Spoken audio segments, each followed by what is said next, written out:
रामकृष्ण हरी मंडळी श्री स्वामी समर्थ. हिंदू धर्मातील लोकांसाठी गरुड पुराणाचे ज्ञान हे अत्यंत महत्त्वाचे मानले जाते. जीवन आणि मृत्यूच्या समतोलाचे स्पष्टीकरण गरुड पुराणामध्ये आढळते. भगवान विष्णू हे या पुराणाचे प्रमुख देवता मानले जातात. हिंदू धर्मात एखाद्या व्यक्तीच्या मृत्यूनंतर हे पुराण श्रवण करण्याची प्रथा आहे. गरुड पुराणामध्ये म्हटले आहे की माणसाला त्याच्या आयुष्यात त्याच्या कर्माचे फळ मिळते, पण त्याच्या मृत्यूनंतरही त्याला त्याच्या कर्माचे फळ मिळते. त्यामुळे कर्माचे ज्ञान मिळवण्यासाठी एखाद्या व्यक्तीच्या मृत्यूनंतर गरुड पुराण सांगितल्याने मृत व्यक्तीला जन्ममृत्यूशी संबंधित सर्व सत्याचे ज्ञान होते. मृत्यूनंतर मानवी आत्म्याचे काय होते? त्या आत्म्याचा खरोखर पुनर्जन्म होतो का? असे प्रश्न तुम्हालाही पडले असतील, तर गरुड पुराणातून जाणून घेणार आहोत. मित्रांनो, तुम्ही कधी विचार केलाय का, ज्या व्यक्तीला आपण अर्धांगिनी किंवा प्राणप्रिय पत्नी म्हणतो, त्याच्यासोबत आपण अग्नीच्या 7 फेऱ्यामध्ये जन्मजन्मीच्या भेटीचे वचन घेतो. जेव्हा ती व्यक्ती अचानक हे जग सोडून जाते, तेव्हा हे नातं संपतं का? गरुड पुराणात असं एक विधान लिहिलं आहे, जे ऐकल्यावर तुमच्या पायाखालची जमीनच सरकेल. मृत्यू म्हणजे फक्त शरीराचा अंत आहे, पण त्या आत्म्याचे काय, जो तुमच्या भेटीसाठी यमलोकाच्या दारात व्याकुळ होऊन उभा असतो? काय नवरा बायकोची पुन्हा कधी भेट होऊ शकते का?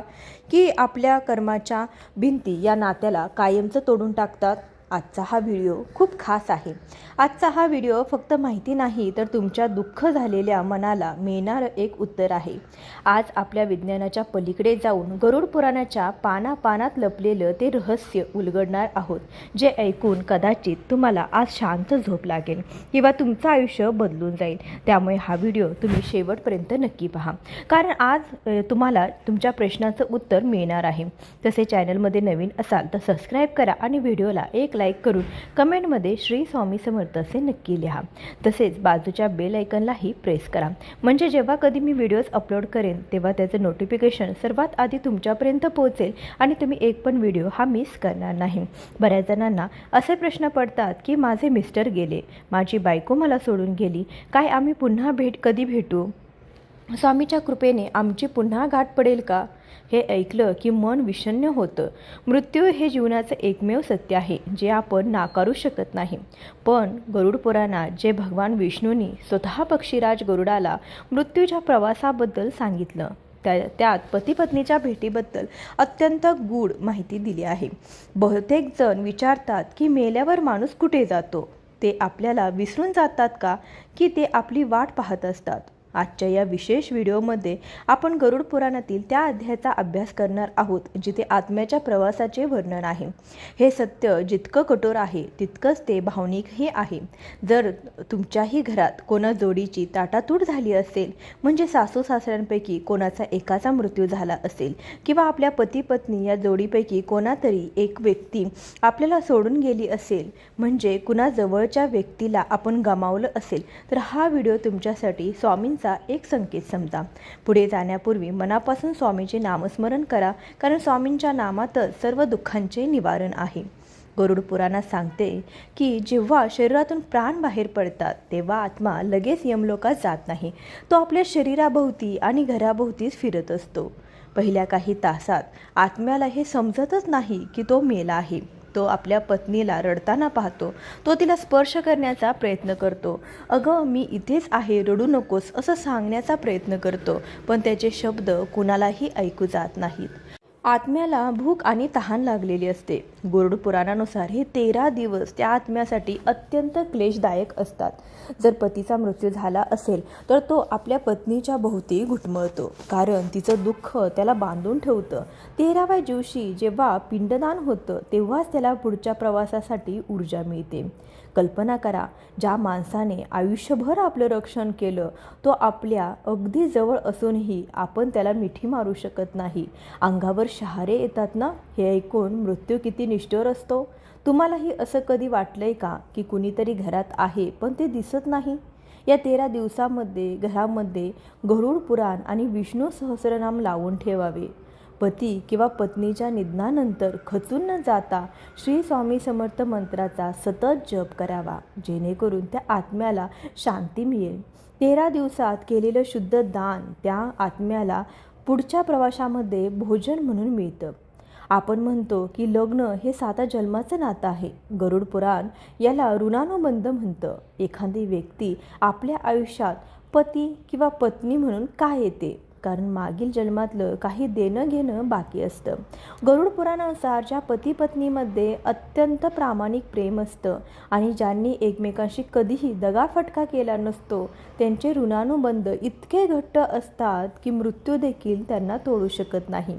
जेव्हा असा आत्मा यमलोकाच्या वाटेवर असतो तेव्हा त्याच्या मनात आपल्या जोडीदाराचे विचार चालू असतात. गरुड पुराण सांगतं की जर तुमचं पुण्य प्रबळ असेल तर तुम्हाला यमलोकातून पुढे पितृलोकात जाता येतं, जिथे तुमचे पूर्वज तुमची वाट पाहत असतात.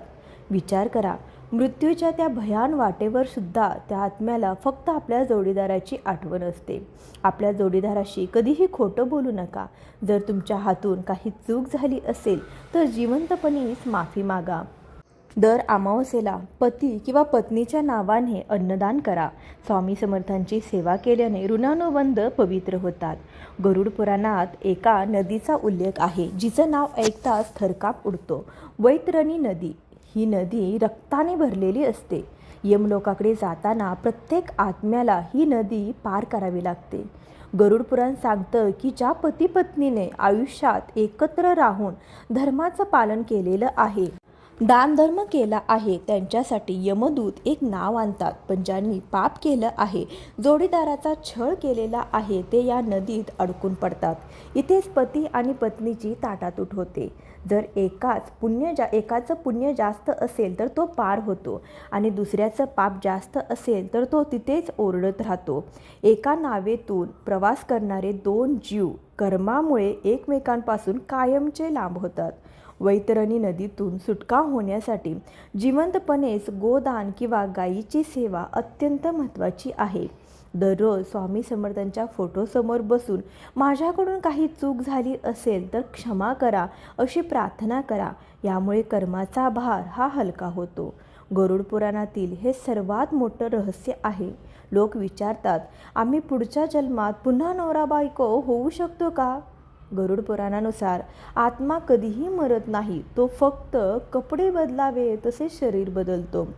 जर पती आणि पत्नी दोघांची ही इच्छा पुन्हा एकत्र येण्याची असेल आणि त्यांचे संस्कार जुळत असतील तर निसर्ग त्यांना पुन्हा एकत्र आणतो. पण दरवेळी ते पती पत्नीच असतील असं नाही. कधी कधी ते पिता पुत्री, कधी भाऊ बहीण, कधी जिवलग मित्र म्हणून जन्माला येतात. कारण प्रेमाचा उद्देश फक्त शरीर नसतं तर आत्म्याचं समाधान असतं. ज्यांना मोक्ष हवा असतो ते पुन्हा जन्माला येत नाहीत, ते थेट स्वामींच्या चरणी विलीन होतात. हे ऐकताना थोडं वाईट वाटतं ना की नातं बदलू शकता, पण विचार करा, त्या आत्म्याला फक्त तुमची सोबत हवी असते. मग ती कोणत्याही रूपात का असेना, हीच खरी भक्ती आहे. जर तुम्हाला पुन्हा तेच नातं हवं असेल तर संकल्प करून 21 दिवस स्वामी चरित्र सारामृताचे वाचन करा. तुमच्या मनातील शुद्ध इच्छा स्वामी नक्कीच पूर्ण करतात. अनेक भक्तांना अनुभव येतो की गेलेली व्यक्ती स्वप्नात येते. गरुड पुराण याला संकेत मानतो. आत्मा जेव्हा पितृलोकात स्थिर होतो तेव्हा तो आपल्या प्रियजनांना संदेश देण्यासाठी स्वप्न हे माध्यम वापरतो. पण जर तुमचा जोडीदार स्वप्नात तुम्हाला काही खायला मागत असेल किंवा रडताना दिसत असेल तर त्याचा अर्थ असा होतो की ते अजूनही तृप्त झालेले नाहीत. जर ते शांतपणे हसताना किंवा आशीर्वाद देताना दिसले तर समजा की यमलोकाची त्यांची परीक्षा संपली आहे आणि आता ते सुखी आहेत.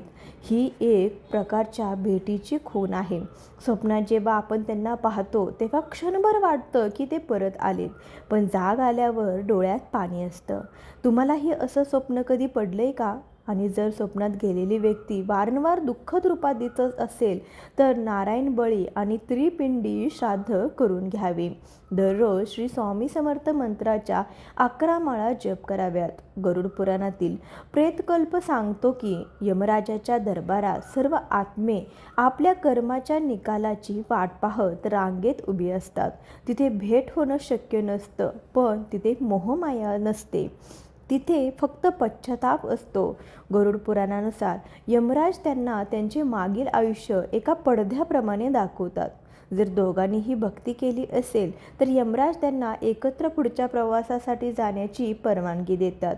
पण हे फक्त 1% लोकांच्या बाबतीत घडतं. ज्यांनी आपलं आयुष्य स्वामींच्या चरणी अर्पण केलं आहे.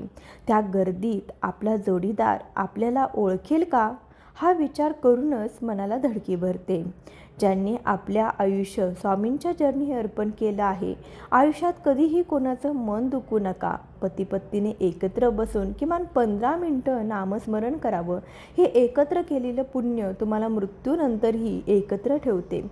गरुड पुराण सांगतात की मृत्यूच्या वेळी जे भयानक यमदूत येतात ते फक्त पापी लोकांसाठी असतात. जे लोक आयुष्यभर देवांचे नामस्मरण करतात, स्वामी समर्थांचे किंवा दत्तगुरूंच्या नामात दंग असतात, त्यांच्यासाठी मृत्यू हा वेदनादायक नसतो. गरुड पुराणानुसार विष्णूंच्या भक्तांना घेण्यासाठी वैकुंठातून विमान येते. जर पती आणि पत्नी दोघांनीही आयुष्यभर भक्ती केली असेल तर ते यमलोकात जातच नाहीत, ते थेट उच्च लोकात जातात, जिथे दुःख नाही फक्त आनंद आहे. तिथे त्यांची भेट ही कायमची आणि दिव्य असते. स्वामी कृपा किती आघात आहे. मृत्यूसारख्या भयान गोष्टीलाही ते फुलासारखं हलकं करतात. स्वामी कधीच सोडत नाहीत. हे वाक्य फक्त वाक्य नाही, ते अंतिम सत्य आहे. रोज सकाळी सकाळी उठल्यावर आणि रात्री झोपताना स्वामी माझा हात सोडू नका हीच एक प्रार्थना करा. तर मित्रांनो, गरुड पुराणातील हे सत्य आज आपण जाणून घेतले आहे. मृत्यू ही शेवटची भेट नाही, तर ती एका नव्या भेटीची प्रतीक्षा आहे. जर तुम्हाला हा माहितीपूर्ण व्हिडिओ आवडला असेल तर व्हिडिओला एक लाईक नक्की करा. चॅनलला सबस्क्राईब करून आम्हाला प्रोत्साहित करा. तसेच हा व्हिडिओ जास्तीत जास्त लोकांना शेअर करा. धन्यवाद. श्री स्वामी समर्थ.